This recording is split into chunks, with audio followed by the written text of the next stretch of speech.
evening, welcome to the program. There's no doubt Malcolm Turnbull is one of Parliament's strongest performers. When he's on his feet in Parliament or in the hot seat during an interview, there are few better. And he's also someone who rarely takes criticism lying down. But has Malcolm Turnbull overreacted to the taunts of Conservative commentators that he's been advertising his wares, not doing enough to help sell this budget, and effectively undermining or destabilising Prime Minister Tony Abbott? Well, Malcolm Turnbull rejects that utterly. He says he backs this budget 100% and backs the leadership of the Prime Minister 100%. So has he overreacted to the likes of Alan Jones and Andrew Bolt this week? And has this distraction hurt the government's efforts to turn around its position in the polling as it struggles to sell this budget? Tonight we're joined by Steve Ciobo, who is the Parliamentary Secretary to the Treasurer, Sam Crosby, the Executive Director of the Labor-aligned McKell Institute, Julian Leeser, the former head of the Liberal-aligned Menzies Research Centre and the Shadow Minister for Citizenship, Multiculturalism and the Assistant Shadow Minister for Communications, Michelle Rowland. Welcome to you all. Let's start with Malcolm Turnbull. Do you think, Steve Ciobo, he has been unfairly attacked? Look, I absolutely do, David, but more fundamentally than that, this is nothing but a carnival sideshow by certain elements. It is not in any way, shape or form a focus of the government, nor is it in any way, shape or form something that, frankly, I want to spend much time talking about, because as far as I can understand that, but these are the carnival sideshow, as you call it. Are you saying that Alan Jones and Andrew Bolt in particular are creating trouble for the government? What I'm saying is that as a government we are focused on the job that we're elected to do. I wouldn't care less if we never discuss this kind of rubbish again, because it is absolute rubbish. You've got it from Malcolm, you've got it from the Prime Minister, you've got it from the Treasury, you're getting it from me. I don't know how many of us in government can say it.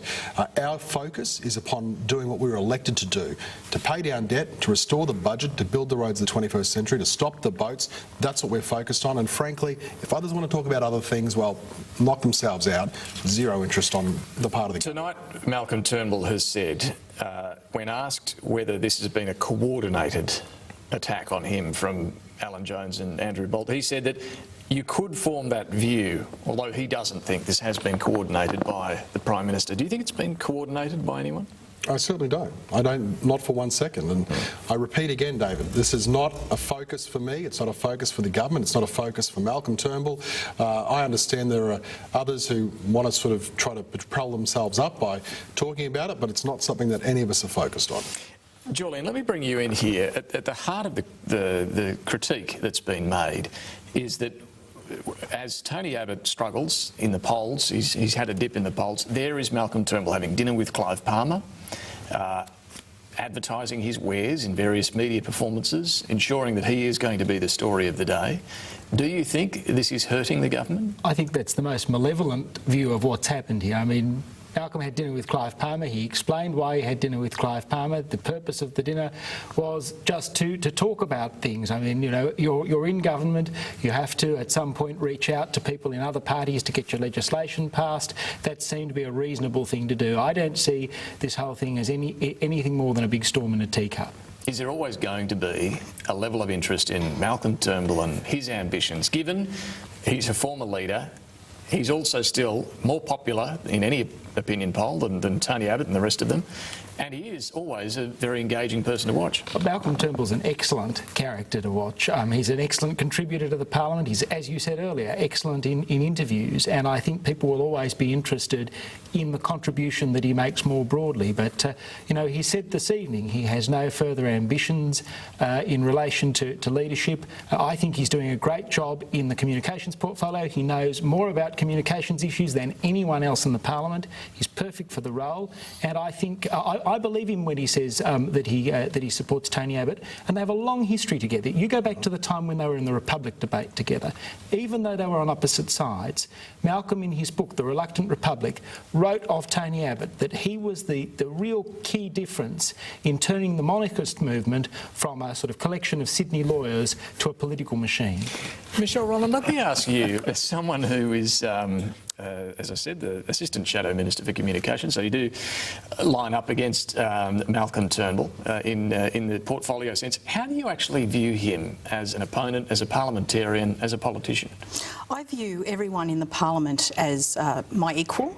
And I believe that I have an excellent knowledge in this area based on my experience in my former life, but also the fact that I'm very willing to engage on these issues. Even in my first term in Parliament, I was very prepared to take on Malcolm Turnbull in the Parliament on the issue of the NBN and other communications-related matters. It's difficult in this sense to really understand what his strategy is here. On one hand, he says that he doesn't want the attention, he wants it to go away, and we hear our speakers tonight saying the same thing. He's still feeding it, though. The fact is, we're still talking about this rather than talking about the budget. I'm very happy to talk about this policy and budget failings. If there was really nothing to see here, he'd be ignoring this. Absolutely, he'd be ignoring it. Instead, he's feeding it. And, I take issue with, there's one thing I would like to take issue here about Malcolm, and that is, he makes the accusation about someone that someone can dish it out and can't take it. Well, Malcolm Turnbull needs a mirror. He needs a mirror. Because when the going gets a bit tough, when people start calling him out on policy issues, he turns to name-calling, he turns not into the adult in charge, which he says he is and professes to be. Instead, he turns into name-calling. So if he wants to talk about dishing it out and taking it, he needs a mirror. All right, Sam, let me bring you in. Malcolm Turnbull did, during that interview with Alan Jones this morning, suggest that this government is more united than any we've seen. There is something in that, though, isn't there? After the last 6 years of Rudd and Gillard, the Howard Costello tensions that we saw for many years, and even the Hawke Keating tensions before that. I know it's very early days in the Abbott government, but it's not like they're that divided. Sure. Let's look at it, though. On one of the first trips the Prime Minister takes this year internationally, that's the day that Malcolm Turnbull decides that's the day he's going to go on the highest rating radio talkback program that morning, talk to the Liberal base on Alan Jones's radio talkback program. That night, tonight, he goes on the highest rating current affairs news program and again talks to the broader community about leadership and about all other things, really other than the NBN that was tacked on to the end of that interview. I mean, at one point, when asked about his leadership aspirations, he said politics is an unpredictable business. Now, if Kevin Rudd used to leave the door ajar on that sort of talk, I think Malcolm Turnbull's just ripped it off its hinges tonight. Steve, I'll let you respond to that. Frankly, David, it's entirely predictable, but frankly quite pathetic. I mean, if he doesn't say anything, they'd be here saying, well, he's not said anything, so clearly he's got something to hide. If he does say something, then they're saying, oh, well, he's said something, he's overreacting. I mean, for goodness sake.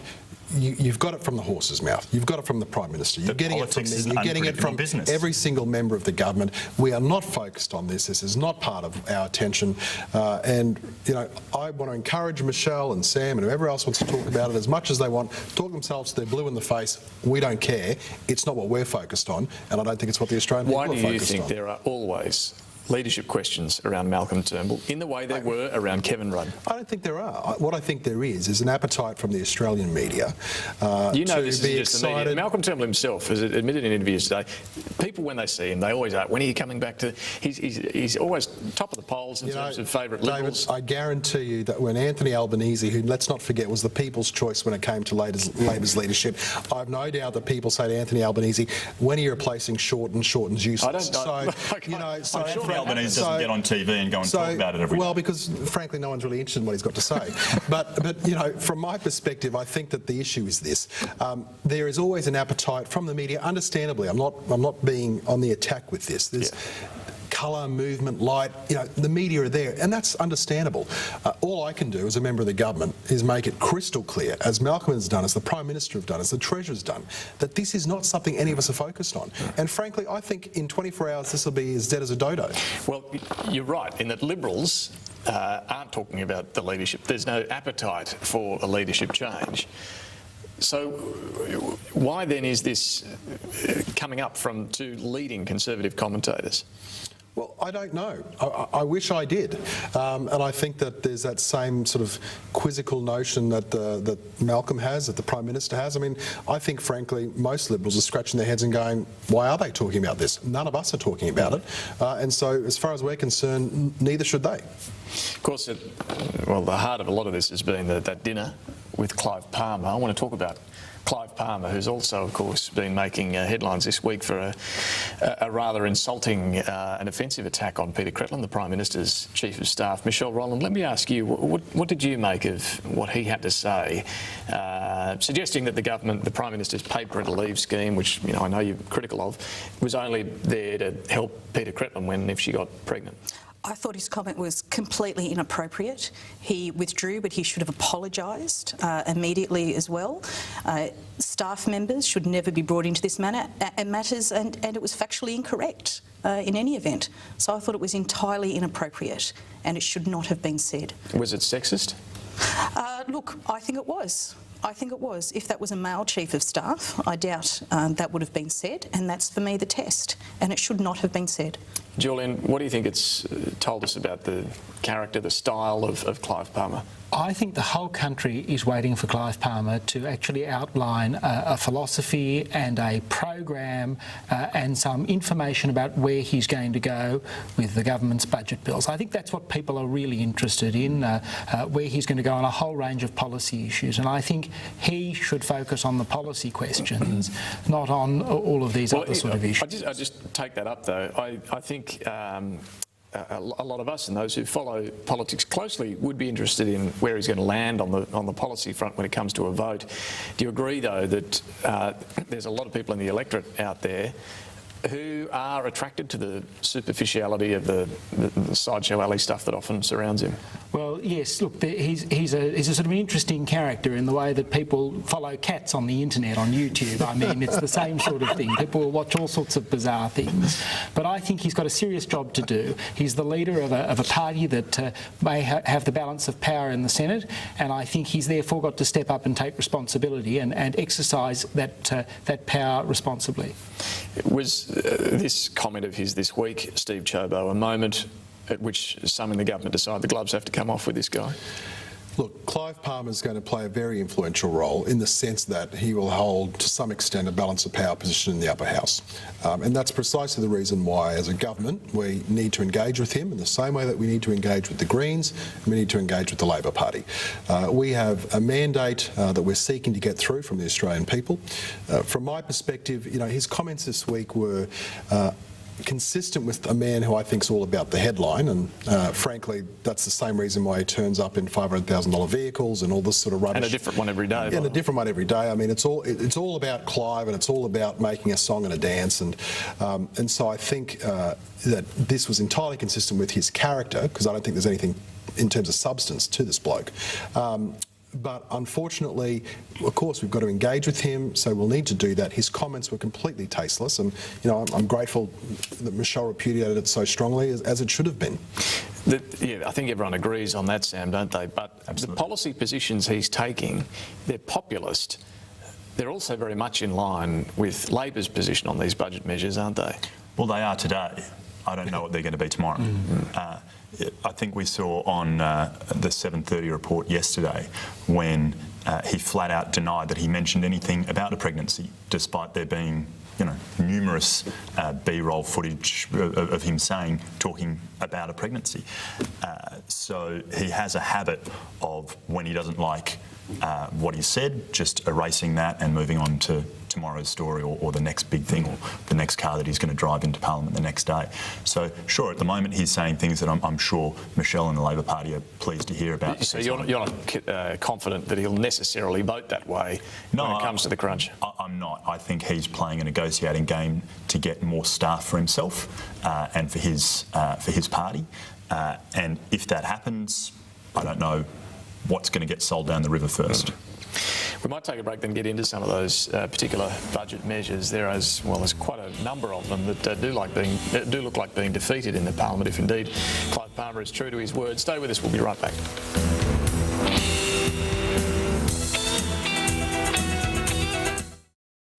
Introducing Introducing Sew and Stitch. With each issue, learn to create beautiful things with fabric for you and your home. And make this beautiful seaside-themed quilt. Sew and Stitch Part 1 with Seaside Quilt Starter Kit. Out now. Here we have the lovely air-filled kitchen, plenty of room for the fridge, and there is the bath, right next to the microwave. And here's the home office. It is lovely out here in the evenings. Now, there is a lot of interest in the property, but I think you could probably get it for around... Finally, something that costs less than it should. The Tiguan from just $27,990 and with a 2.8% comparison rate. Or the Golf from just $22,990 for a limited time only. Volkswagen, das Auto. $7 Subway footlong subs. Fuel up at Subway right now for only $7 with your choice between 7 Subway footlong subs. Grab your favourite, available all day at Subway. At Westpac, we're helping businesses bank 24/7. So now you can get the change you need whenever you need it.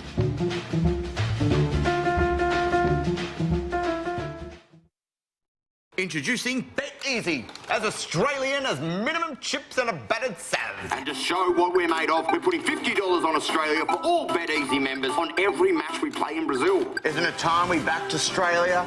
Australia? Have you been up all night? I'm looking for hotel deals.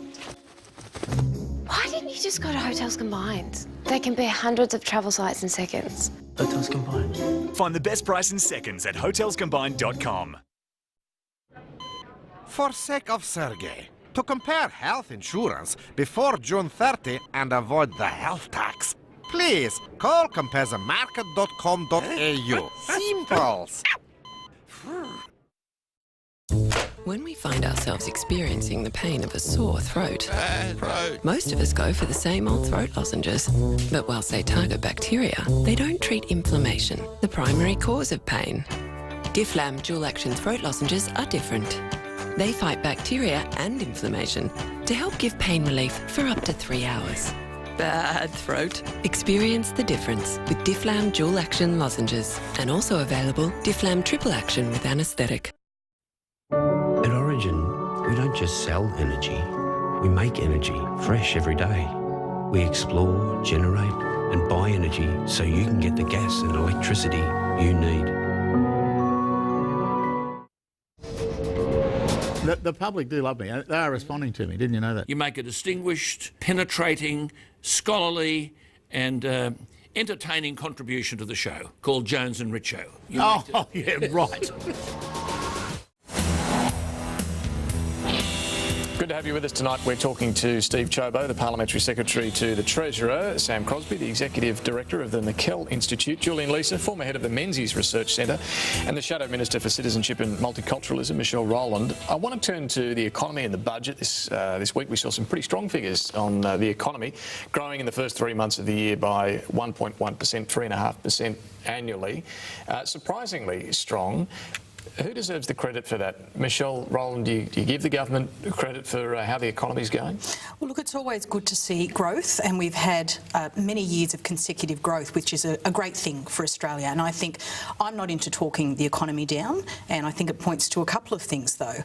First, when you look at a couple of the things that aren't so good in there, business confidence and consumer confidence are down. It's very clear that consumers are concerned about this budget. It's also very clear that business is.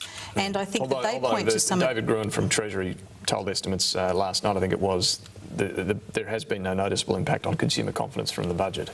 Well, even today we've seen figures about consumer confidence, and when you take all that into account and the impact of the budget and the way people are responding to it out in the community, it is a cause for concern. And I think it highlights the issue that we need to focus on productivity in this country. When you look at the amount of GDP growth that's coming from the mining sector, we need to be sure that we're transitioning that in a smart economy that's focused on innovation, that's focused on productivity coming through ICT development in particular. Well, how do you transition that? I mean, that's kind of what the government's trying to do with the road spending that's in this budget to see the workforce shift from mining construction into road construction? Sure, well, infrastructure spend is one thing, but you need to have people that are actually capable of building that infrastructure. And that leads to the issue of focusing on education and focusing on trades. And in this area in the budget, it is not a budget that is conducive to having smarter people, to having people who are coming through the apprentice system and people who are employable in those areas. Well, Steve Ciobo, let me come back to that original question about the economy. Sure. In the first few months of this year, do you give Labor any credit for the strength of the economy in those few months? Because a lot of your policy changes haven't happened yet. Sure. Well,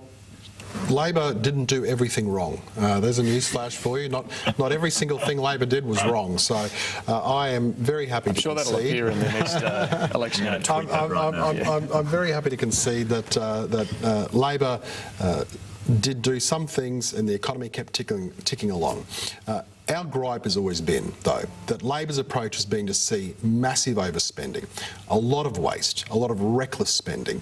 And the consequence of all of that spending was that we had a situation where Australia had a debt trajectory much worse than other advanced economies around the world in terms of the pace of growth. Labor was not keeping within the parameters they set themselves in terms of real growth and expenditure.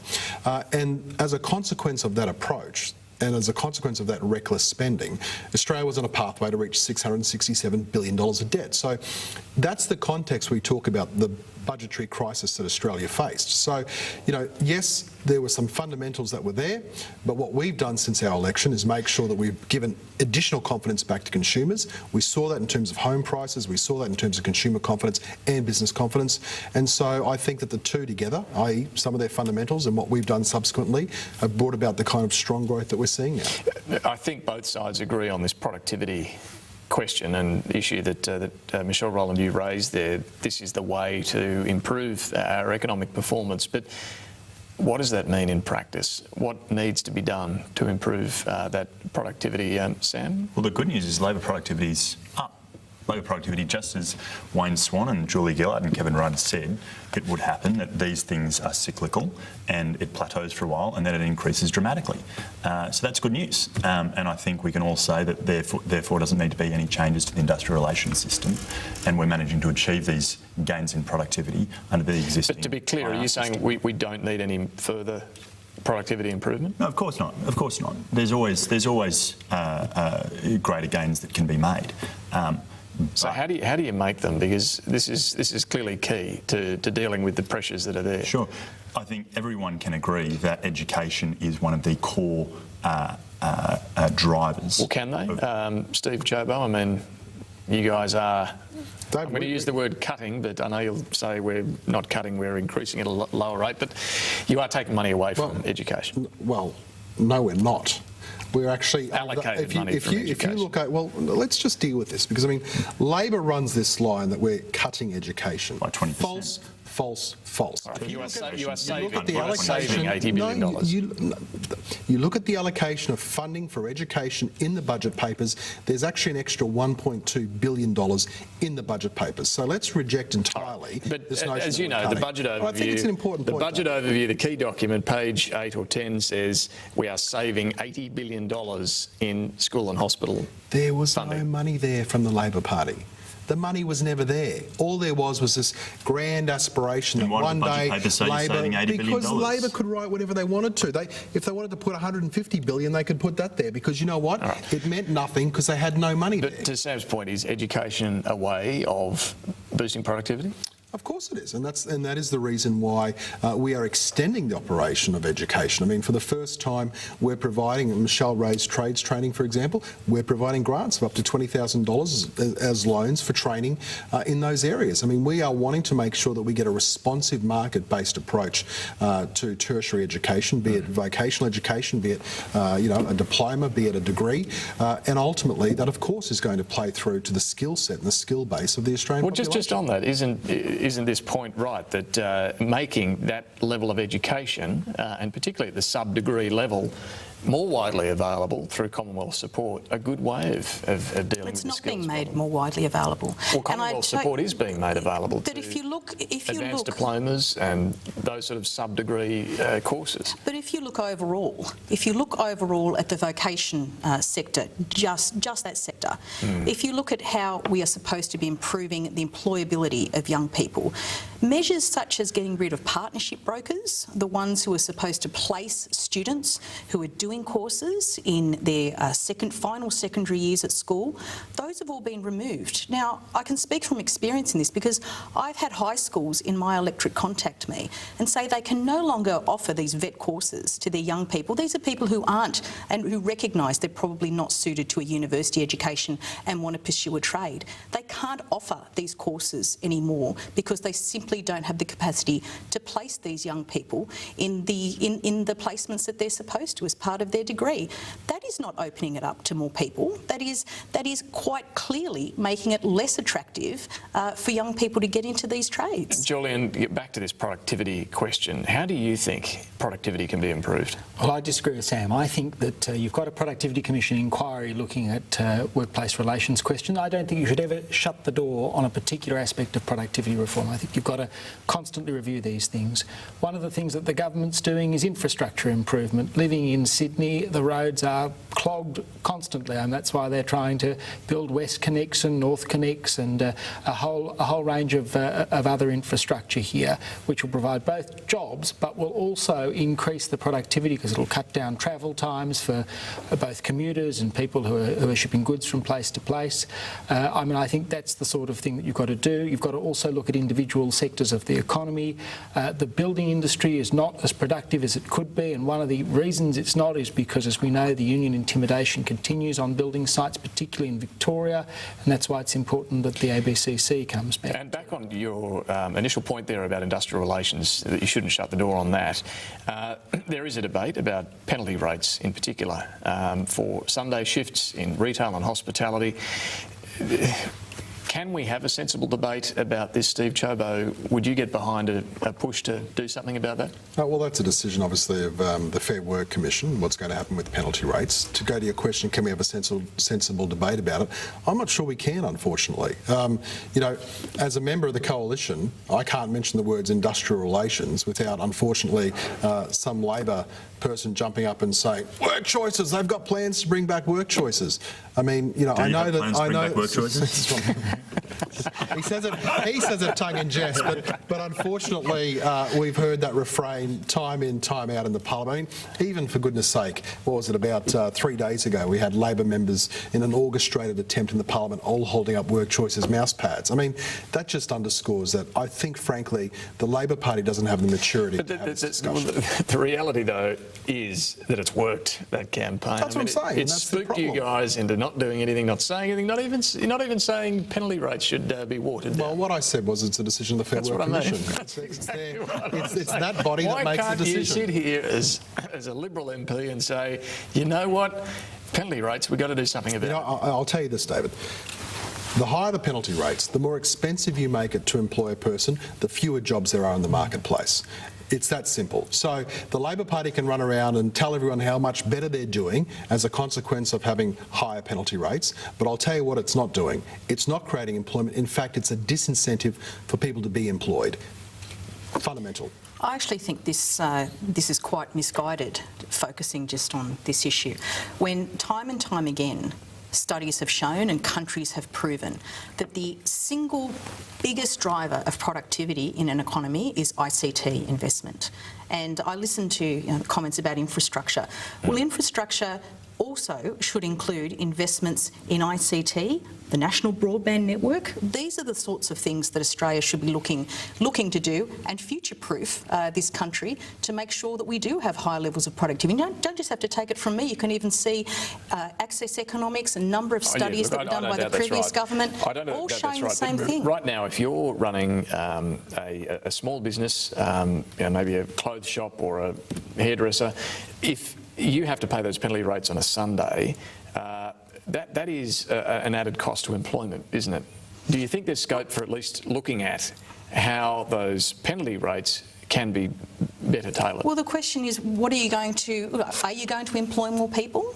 Are more people going to be employed as a result? I actually question whether that is going to end up being a result. You think small business owners just want to pocket the extra cash? I'm not saying that at all, but I think it's misguided to assume that by cutting penalty rates, you automatically lead to an increase in employment. Well, surely that is the fundamental point here, isn't it? It's whether you believe that small business want to employ more or not. Well, I don't know that... And you talk to small business owners, I'm sure, in your electorate, a lot of them would say yes. I certainly do. And I can tell you, small business owners are concerned about a lot of issues to do with this budget. They're concerned about a lot of matters. On this issue, are you suggesting, though, that if they had more money in their pocket, they'll just keep it in their pocket? They don't want to employ more? I'm not making a blanket assessment on small business as a whole, but I think it would be misguided to assume that simply by driving down wages, you are going to increase employment. It's not driving down wages, though. I mean, I think the thing is not only would small business employ people more, but they provide more services. There are plenty of people in the hospitality industry now who don't open their businesses on a Sunday because it's just too expensive. And that, you know, we are an international city in Sydney, and we're a global competitor. We need to be able to provide services for people every day. A lot of people who work in the hospitality industry do so on a part-time basis, a lot of students and so on. Yes, but this is the point. It is a bit of a conundrum in a way that there'd be people with children at school, right? If they lose their weekend, and yes, they might get Monday and Tuesday off, but if they don't have Saturday and Sunday off, they're not going to have that time with their kids, right? But there's a lot of students, as you say, who, you know, so what? They shouldn't get an extra load. And this is the problem with a highly centralised system. So how do you tackle that? Well, you want to have greater flexibility so people can make arrangements. So if you've got a mum with kids who's working 7 days a week, if you're the employer and you value her wage, or you've got a dad in the same situation, you can pay them accordingly. But isn't she going to be undercut by the student who doesn't care about the Sunday rate? It depends on the loyalty and the quality of the service. If you've got somebody who's working for you 7 days a week and they're really good... Is that quality of service going to make the difference between a salary of this and a salary of that? Well, you want a reliability of service too, and you know, you want to have flexibility. For some people, they might say, well, we'll employ you 6 days, and on the 7th day we'll get in a student. I mean, you want to give people the flexibility to run their own businesses at the end of the day. This is really a second-order issue at the end of the day. Consumer confidence is at 1991 recession levels. It's at an all-time low.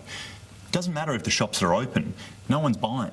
No one's got the confidence to go out there and spend their dollars and keep these shops open. So it's a second-order issue. First, we've got to look at the budget, and we've got to figure out what's actually going to get through and how badly is this going to hurt the ordinary Australian. And then we can start looking at these issues down the line. Well, let's look at that then. Let's look at the budget measures. I know you're itching to argue the case for them. The $7 GP co-payment in particular is one that's opposed by Labor, the Greens and the Palmer United Party. Surely there's room for compromise here on who it applies to, and what rate it's going to be, and indeed where the money gets spent. You know, David, as a government, we've looked at some things that the Labor Party has done. As I said, not everything Labor does is wrong. Labor introduced a co-payment on pharmaceuticals. Labor's got a co-payment on pharmaceuticals. They seem perfectly comfortable with having a co-payment on pharmaceuticals. In fact, the Shadow Assistant Treasurer makes the compelling point as part of his academic studies and his subsequent op-ed in the Sydney Morning Herald. Says he doesn't believe that, well, you know, he'll say whatever he needs to say now, but makes the point that there's got to be a price attached to a service. If there's no price attached, it gets abused.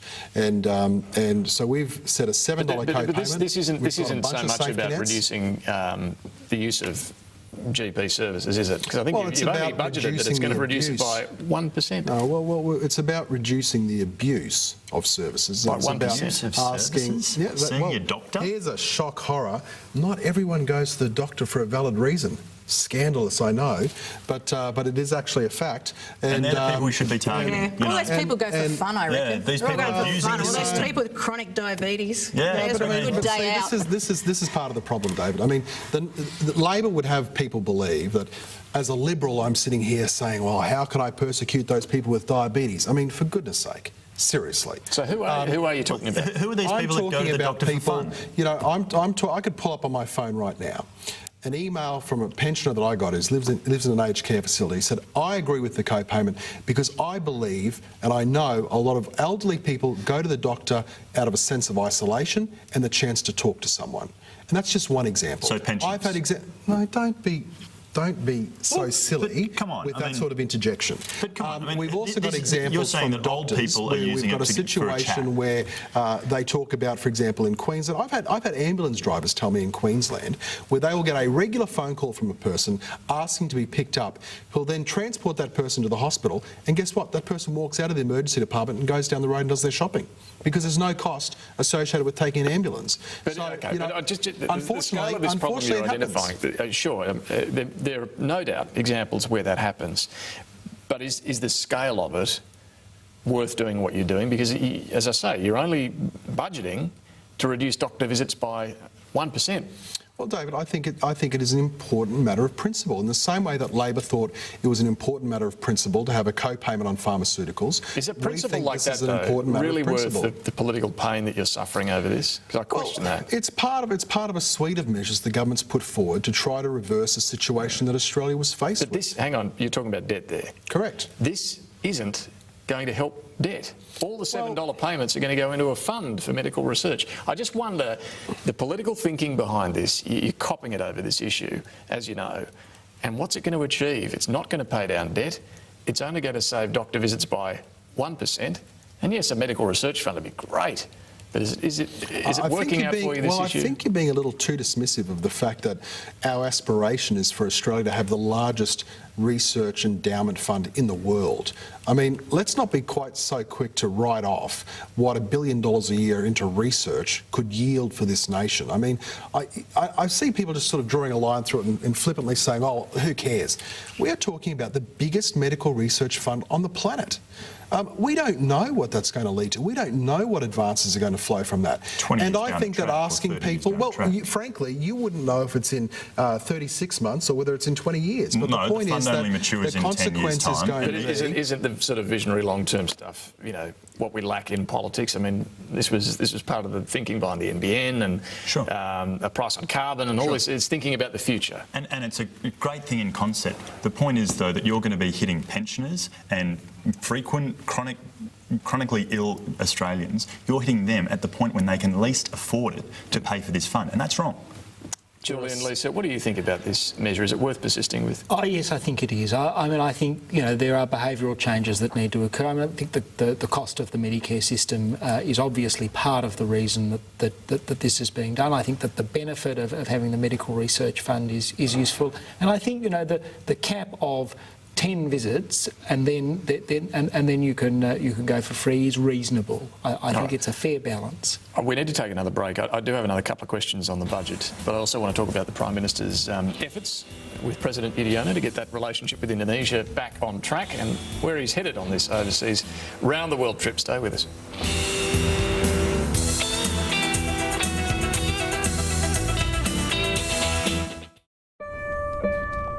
Your financial goals are as unique as you are. That's why Colonial First State's range of super and investment options are designed to help you reach them. Because even though your journey may change along the way, you should never lose sight of where you're headed. Talk to your financial advisor about how Colonial First State Super and Investment Solutions can help you find your future. When we find ourselves experiencing the pain of a sore throat, most of us go for the same old throat lozenges. But whilst they target bacteria, they don't treat inflammation, the primary cause of pain. Difflam dual-action throat lozenges are different. They fight bacteria and inflammation to help give pain relief for up to 3 hours. Bad throat? Experience the difference with Difflam dual-action lozenges. And also available Difflam triple-action with anaesthetic. It's time to power up with Battery World's end of financial year sale. Buy one cordless phone battery, get one free. Buy one coin cell battery, get one free. Power up with more bargains galore at Battery World. Keeps you switched on. The joy of travelling the world is now on sale for 1 week only. For not to be missed deals on worldwide flights, be sure to book before midnight Saturday at Webjet. Freedom, we believe in things with arms and legs not costing an arm and a leg. And now they cost even less, because everything with an arm, leg, head, hand, face and foot's on sale. The absolutely everything's on sale. We believe in freedom. On the day of the fire, we were just going about our business. Max was in the shed and I was in the house. My insurance broker was right on to it. They'd seen our business burning on the telly. I just said, we've Google Earthed you, we know what's happened, everything's in place. We helped Max see it through. Now let CGU help your small business. For a tailored insurance solution, talk to your insurance advisor or visit cgu.com.au.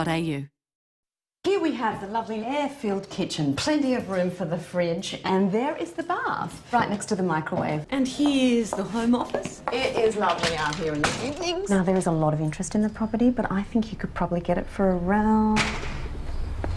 Finally, something that costs less than it should. The Tiguan from just $27,990 and with a 2.8% comparison rate. Or the Golf from just $22,990 for a limited time only. Volkswagen, das Auto. The public do love me. They are responding to me. Didn't you know that? You make a distinguished, penetrating, scholarly and entertaining contribution to the show called Jones and Richo. Yeah, right.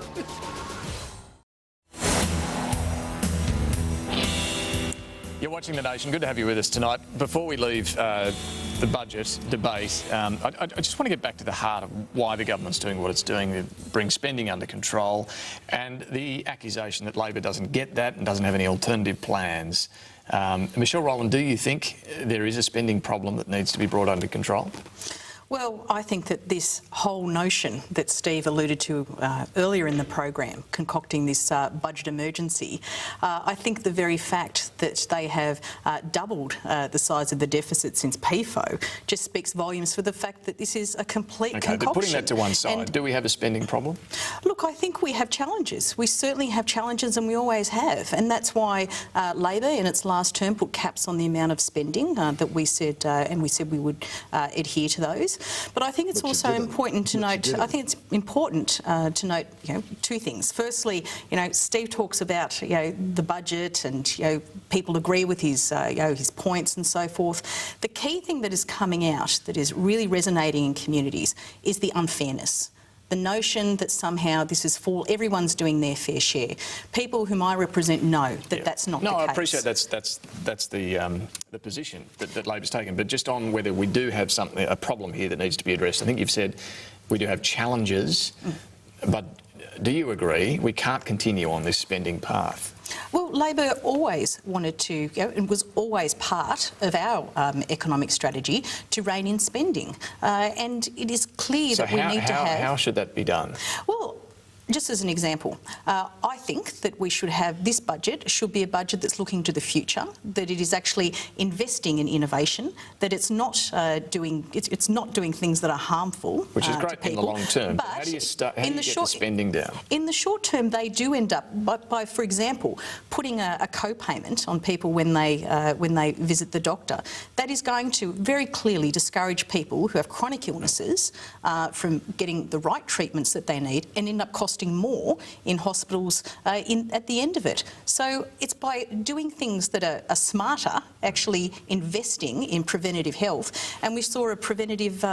so spending more money would save money? Well, if you spend it properly. There's no doubt, David, that we need to invest in areas of our economy that are going to produce growth. And that is why... I've got to ask a question though, Michelle. You say that the co-payment's going to mean that people that are chronically ill are going to use doctor services less. Is the case with the co-payment on pharmaceuticals? Because if it is, then why did you introduce it? Well, look, if that's all that you're going to put in people's backpacks... No, seriously, listen. Does the co-payment on pharmaceuticals mean that people don't get their medicines?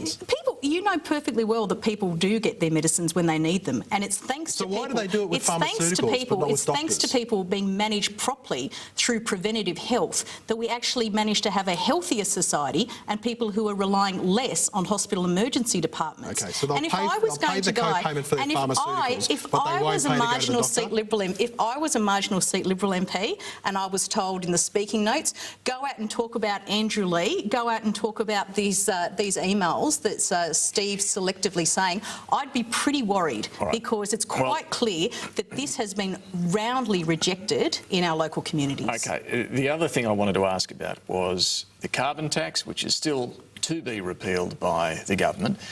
If it's not repealed, and it won't be, by July it goes up again. Sure. Sam, are you comfortable with that? No, but let's take a step back and let's look at the international spectrum here. We've got China, who's introducing 7 new piloted schemes in this area. We've got the United States that's now announced that they're looking at doing something similar like this. Hang on, not a cap and trade, an emissions trading scheme. No, sure, but they're taking serious steps down this path. They're taking serious steps on climate change. Europe's doing the same sort of thing. The rest of the world is moving in this general direction, except for Australia, and we're taking a step back. Well, I mean, that's completely false. The US approach is almost the same as Australia's approach under the coalition. Our emissions reduction fund mirrors what the United States has basically announced in terms of technology advances. I wouldn't say mirrors. Well, mirrors maybe. Let me explain what the US... Put it this way, there's a lot more in common with the US approach to this and the coalitions than there is to Labor's carbon tax. Let's see if President Obama says that. The Obama plan, just to be clear, the Obama plan basically puts for the first time a cap on how much power plants can emit and seeks to reduce them by 30% by 2030. Now, it's up to each state to decide how they do that, and one state might decide an emissions trading scheme is a way to go, another one might do something else, but it is putting a limit and reducing that limit on how much can be emitted nationally. That is far from what you're doing. No, it's not, because well, okay, so where's the limit? Where's the cap? The focus is upon reducing those emissions through, for example, technological advances, better energy efficiency, and that is exactly what the emissions reduction fund that the coalition has does. Except overlaying that under Obama's model is this cap, right? There's this limit on how much can be emitted. Mm-hmm. You don't have that. Well, we have a target, yes. We've got a target, and the President, which incidentally is probably powerless to enforce, but the President has said that he has a 30% limit, a reduction of 30%. So, you know, we've got a target, he's got a limit. I suspect his limit's unenforceable, but the point is the methodology, how you actually achieve those reductions. Basically, the two parallel. And my point is that it's not like Labor's carbon tax at all. Well, there's no doubt, though, President Obama, Julian, has been talking up the need for greater international action on this. He's used it in that key national security speech at West Point. He does see this in security terms as much as environmental terms now as well. When Tony Abbott sits down with him next week in the White House, do you think this will be a point of tension? Look, we have plenty of relationships with US presidents on issues where the US president will have one particular view and the Australian Prime Minister will have another view. I know Tony Abbott's also going to Canada with Stephen Harper. Stephen Harper, like Tony Abbott, opposed a carbon tax. I think we have much more in common with Canada, not just politically, but in terms of the nature of our economies, heavy dependence on mining and resources in both places. But yes, I mean, this has been an issue that President Obama has wanted to do something about. He hasn't been able to, and so he's got the few sets of executive powers that he can and put together a package. You know, but we should keep in context the many areas of cooperation, of course, and a strong alliance between the two countries on the security front, what's happening in this region, on the trade front. But this may be an issue. Do you take the point, though, Michelle Rowland, that there are some similarities between the Obama plan and direct action?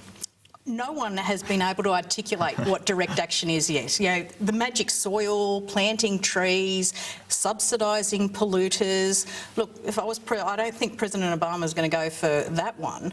But you know, even when you look at it, look, pricing carbon's less popular than the budget. He's more popular than the budget right now. He's more popular than the measures in the budget. Just look at any of the measurements. Look at any of the measurements. Okay, that's a fair point. But do you think it'll still be as popular when the price goes up again in July? And are you happy to see it go up? Well, look, we want it replaced with an emissions trading scheme. We want it replaced with a fair income emissions trading scheme. And those opposite, you know, the government side now, you know, I still haven't had any of them able. And I think we were sitting here one night with one of them at this very table. I think PVO was in the chair, and he started explaining it, and PVO said, "Stop! I understood it more before you started explaining it." So, you know, I just find it confounding, absolutely confounding, that on one hand, Steve and his friends can talk about, oh, we don't want to leave this debt to our children. children. We need to take action now. But they didn't want to take action when it came to pricing carbon, didn't want to take action when it came to transitioning the economy, have this dog of a policy that you can't find any reputable economist or scientist to agree with. Well, is there? Well, David, that's a great story, Michelle. Yeah. Unfortunately, it just doesn't accord with any facts.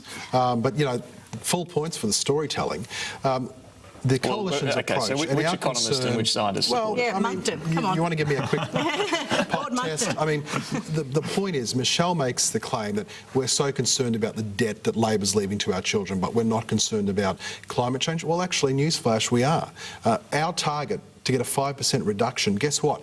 Identical to Labor's target. And how are you going to achieve it? Reduction You think you're going to achieve it? Through the $1 billion emissions reduction fund that we've put in place. Delusional. But so don't for a second try to verbal us and say that we're not concerned about climate change, because we are, and we're doing something about it. But more importantly, unlike your carbon tax, we've got a mandate for our approach. We took it to the Australian people. Just like you've got the mandates for all your cuts. We took it to the Australian people. Just like your mandates for all your broken promises. We're not cutting anything. That's the other point I made. You're not cutting anything. That's correct. Okay. They're not cutting anything. Let me inject a dose of reality. You probably will reach the 5% fairly easily, as it turns out. I guess the argument is, should it be higher than 5% on both of your parts? That's what we'll have to decide. That's a separate conversation. I want to talk about the Prime Minister's meeting with President Yudhoyono in Indonesia. A good thing that they've both met. We're yet to see cooperation restored on a whole raft of fronts. Do you think, if we do see that cooperation return, Sam, and the code of conduct on intelligence gathering in particular, that this is some vindication of how the Abbott government have dealt with these tricky issues? I don't know if it's a vindication. It is in everyone's interest to repair this relationship, and it's in everyone's interest to repair this relationship quickly. We've got 5 more months of SBY's presidency. He has been the most pro-Australian president of Indonesia that I think has ever been in place in that country.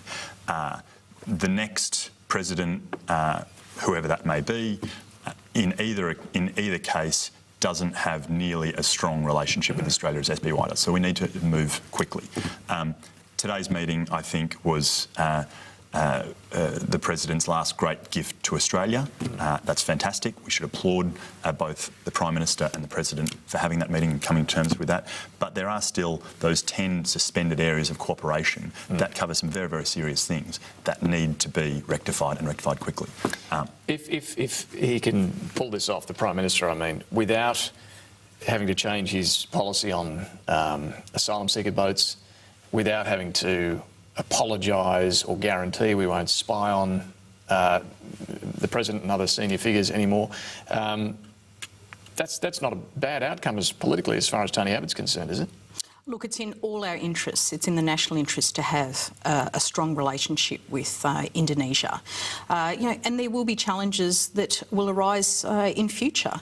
It remains to be seen whether some of these issues that the Indonesians have found unacceptable, things like their opposition to the boat turn-back policy, what happens from here, we simply don't know. But, certainly... Just on that, though, I mean, clearly they don't like it, they never have. But if boats do stop, that does take that issue out of the equation a bit, doesn't it? Well, it remains to be seen. In a normalised relationship, we're just getting it back on foot now. Last time there was a boat towback, the Prime Minister had to cancel a trip to Indonesia. What does happen in future? So I think that it's important to recognise we actually don't know where this one is going. But in the meantime, I think we all agree that it is in the national interest to have the strongest possible relationship with Indonesia. Yeah, and Steve Ciobo, do you worry at all about what this intelligence code of conduct may include and what restraints it may pose? No, I think that the Prime Minister has done an outstanding job in terms of defending our national interest. I agree. There's certainly been points of friction. We saw it when Labor had the knee-jerk reaction and cut off live cattle exports. We saw it when Labor opened our borders, so we had 700 plus boats and 50,000 people, many of whom moved through Indonesia to get to Australia. And the turnback policy as well. We are now that setting was a about... point of friction. It was a point of friction, sure. Territorial it was a point of friction. But you know what? It's no longer a point of friction because the boats have stopped. It's been 180 plus days since we had a successful venture into Australia. The boats have stopped. That issue is going to dissipate. They haven't stopped leaving Indonesia, though. Well, pretty much. I mean, pretty much. Well, only a few weeks ago. I think the Premier had to cancel that trip because a boat had to be turned back. Maybe there's been the odd boat now once a month or once every 2 months. No, I'm not saying they're coming at anything like the same It's a bit better than the 3 a day we were getting when Labor was in power. But to go to the point, David, about the relationship, I agree with Michelle. It should be in the national interest that it's a strong relationship. We are slowly removing the obstacles that were put in our path. I think the Prime Minister's been true to our national interest, and I think the relationship will go forward. Just on the relationship more broadly, Julian, it is such an important relationship, but it is still so underdone. Yes, it's been a bad 6 months, but you know, this Prime Minister and those before him have always often said we want this to be a much stronger, better relationship. Why isn't it? Why is this Australia-Indonesia relationship hostage to these ups and downs?